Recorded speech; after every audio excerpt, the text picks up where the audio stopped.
मेरे प्यारे बच्चों सभी को नमस्कार। आप सब लोगों का स्वागत बेटा मैथ्स बाय महासागर यूट्यूब चैनल पर। जैसा कि आप लोगों को पता है रेलवे ग्रुप डी ने अपना नोटिफिकेशन जारी कर दिया है जो कि 23 जनवरी से आपका फॉर्म फिल करना स्टार्ट हो जाएगा।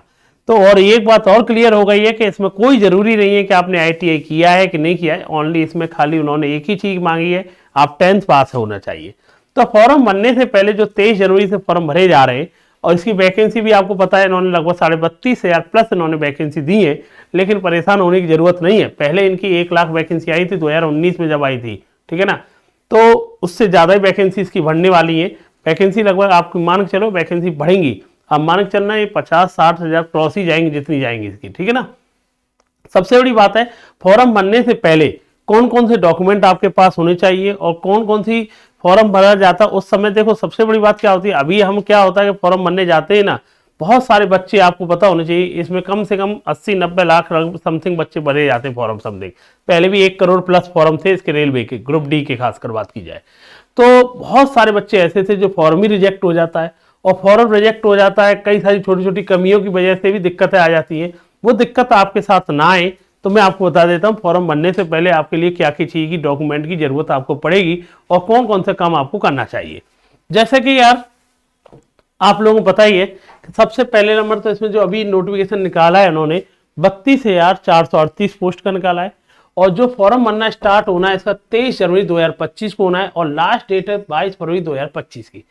तो आप सबसे पहले नंबर तो इसका वेट ना करना कि भाई ये आपको फरवरी में फॉर्म भरना है। कोशिश ये करना कि जनवरी में जब नोटिफिकेशन आएगा ना उसके बाद 7-8 दिन के बाद लगभग आप कोशिश करना 5-6 फरवरी तक इसे कंप्लीट ही कर ले। लास्ट डेट का वेट ना करना क्योंकि बाद में आपको पता ही है वेबसाइट वगैरह आपकी प्रॉब्लम होने लग जाती है, बिजी होने लग जाती है और बहुत सारे बच्चे फॉर्म ही नहीं फिल कर पाते क्योंकि फॉर्म भी बहुत ज़्यादा भरे जाएंगे इसके मामले में। तो जितना हो सके जल्दी फॉर्म आप फिल कर देंगे उतना बेनिफिट आपके लिए, ठीक है ना।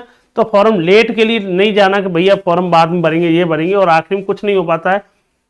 और कम से कम इसी में बहुत सारे बच्चे वेबसाइट बिजी है सर, हैंग हो गई, नहीं हो पा रहा है और आखिर में रह जाते हैं। तो लास्ट डेट का वेट ना करें, आप पहले ही फॉर्म फिल कर दें आप, ठीक है।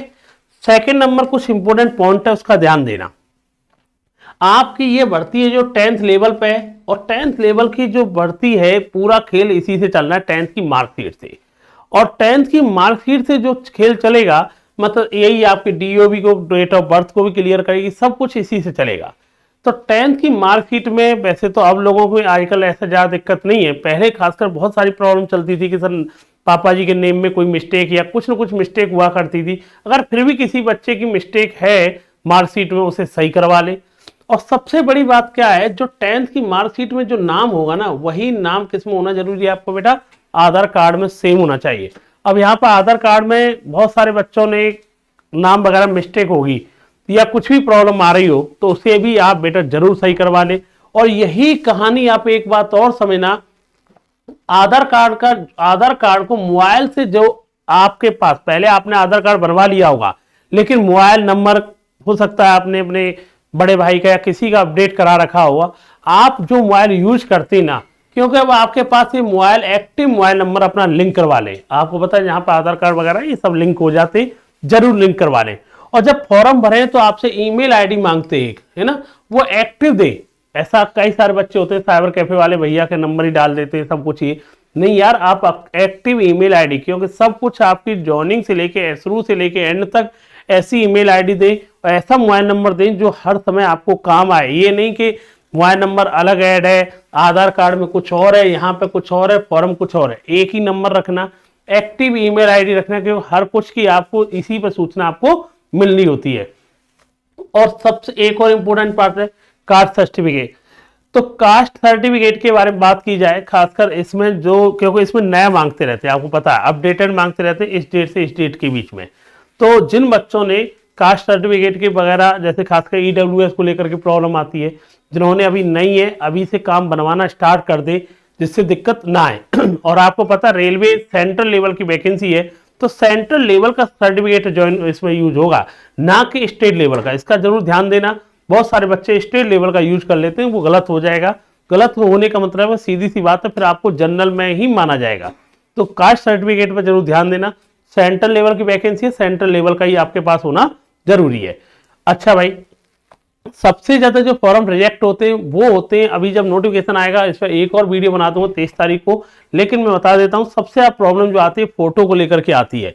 चाहे एसएससी की बात कर ली जाए, चाहे रेलवे की बात कर ली जाए, चाहे यूपी के एग्जाम में सबसे ज्यादा जो फॉर्म रिजेक्ट होते हैं वो होते हैं भाई आपका फोटो के ऊपर। फोटो के ऊपर रिजेक्ट होने के पीछे कई सारे पॉइंट होते हैं।